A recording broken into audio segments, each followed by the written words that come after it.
It all started when I was about 8 or 9 years old.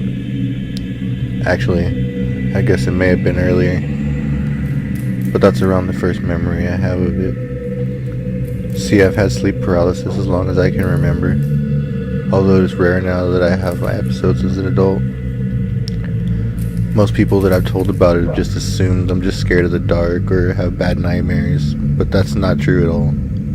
Although I am, and I do. I've always had a very vivid dream. When I was dreaming, I was there. I can see, smell, hear, and feel. I was also a very adept lucid dreamer, having the choice to affect my dreams at will. That didn't work on nightmares though. I often had nightmares before these episodes, horrible, vivid nightmares. Almost every night, dreams of falling, fire, death, being alone in an empty space, but mostly monsters, and those were the worst. Some of them were classic 80s slasher film icons, Jason, Freddy, etc. I think my mom let me watch those movies when I was a little kid, along with reading Stephen King, but he's still my hero. Those usually involved running and hiding while being in a strange place, usually creepy, abandoned buildings, or out in the woods. The monsters that didn't come from the movies were way worse though. Dreams come from your subconscious supposedly, so I guess somehow my mind created them. Although as a child it seemed like they were from the depths of hell, twisted, grotesque things, sometimes vaguely resembling human form, with missing limbs, or too many hideous faces with skin missing or eyes hanging out of the sockets. Some were not human whatsoever. Giant creatures with wings and razor-sharp claws and teeth, black shadows with red eyes that would just stand in the corner and watch me while I went about mundane tasks, like homework, watching TV. Sometimes I would wake up before they got me. Not always.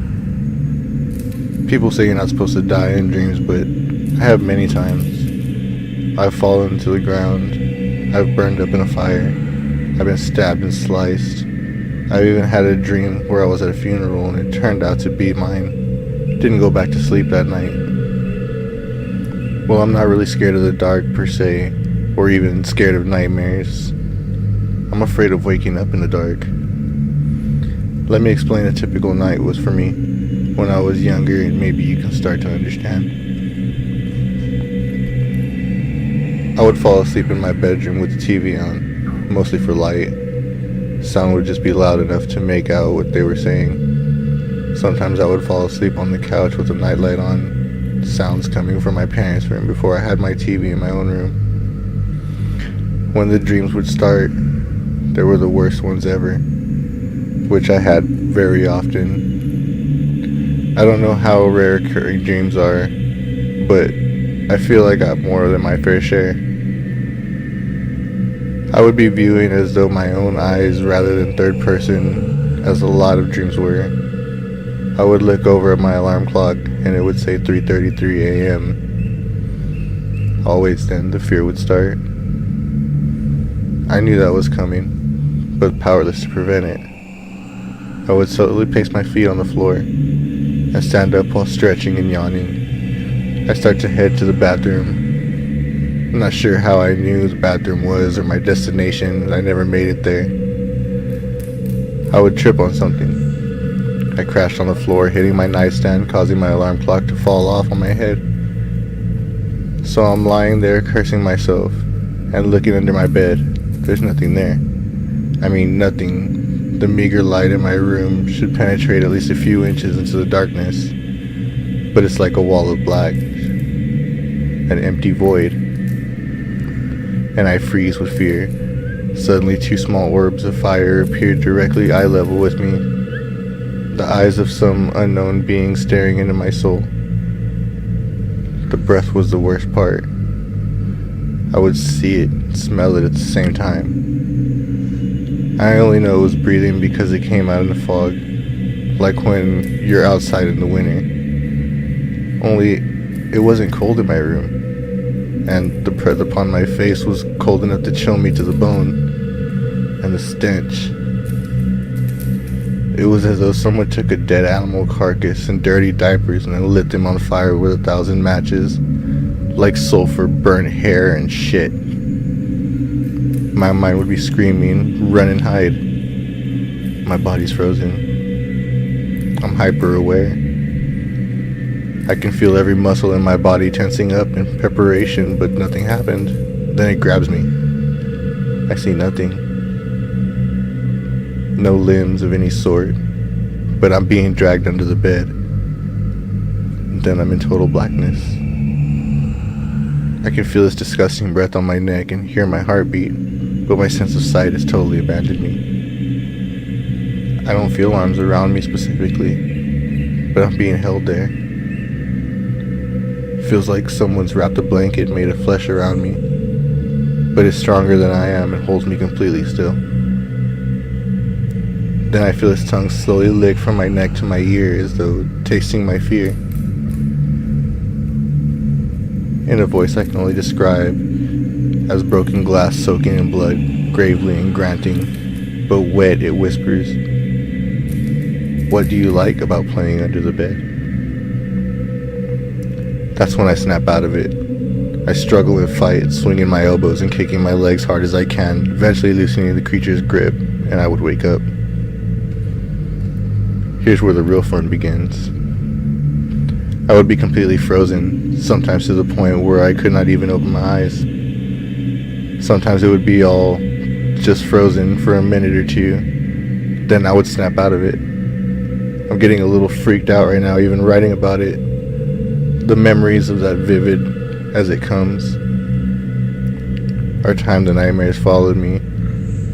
I remember once I was lying in the frozen trying to force my eyes to close when I heard the same thick, gravely voice say, "Come back under the bed." The games were just starting.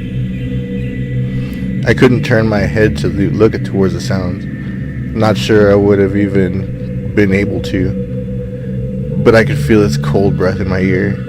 I guess it must have screamed, although I don't remember doing so, because my mom ran into the room and turned on the light. I swear I saw a shadow out in the corner of my eye melt into the floor, heading back under the bed. She checked, assured me there was nothing under the bed. I still don't know what to believe. According to the therapists and the counselors I have talked to and experienced visual and auditory hallucinations common to sleep paralysis. They don't know how real it is though. When I would wake up in bed, once able to move, I would jump off my bed, making sure to stay well away from the edge, run to my parents' room and crawl into bed with them, sadly until I was about 14 years old. Oftentimes though, I would not wake up. Sometimes after that specific dream, I would wake up on the floor next to the bed, which is the worst, especially if paralysis has kicked in, which was often I woke up on the couch, or on the floor in my parents' room, or in the kitchen floor, empty bathtub, even once on the porch. On these occasions I would sometimes find scratches and cuts on my body, often small, although once I had a 6-inch gouge across my rib cage. The therapist said it was due to the sleepwalking and running into things. My grandmother had a very difficult view on things. I loved my grandma. She definitely wasn't your regular sweet old lady. My grandmother had a deep appreciation for the occult. When I told her about my dreams, she crossed herself and did that weird little evil eye hand gesture. I asked why she was freaking out.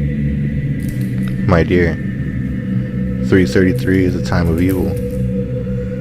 3 is the number of Satan. 3 a.m. is the witching hour, dear. When the veil between realms is thin, the reality can be warped. It was more likely that it was an actual demon trying to drag you to the underworld. You're lucky to have survived the attacks." She also told me that I wasn't sleepwalking as the therapist suggested, actually in another, I guess you'd say, alternate plane or dimension, or even the underworld. We always thought she was a little crazy. Now I'm not so sure. I wish she was still alive to help my family. Recently, my 7-year-old has been waking up in the middle of the night around 3:30 a.m., screaming about the monster with the blue fire eyes. I was holding him after one of his recent episodes, telling him it was a dream and he'd be okay. He kept repeating the word no. When I got him to calm down a little, I asked why he kept saying no. He said he doesn't want to play under the bed.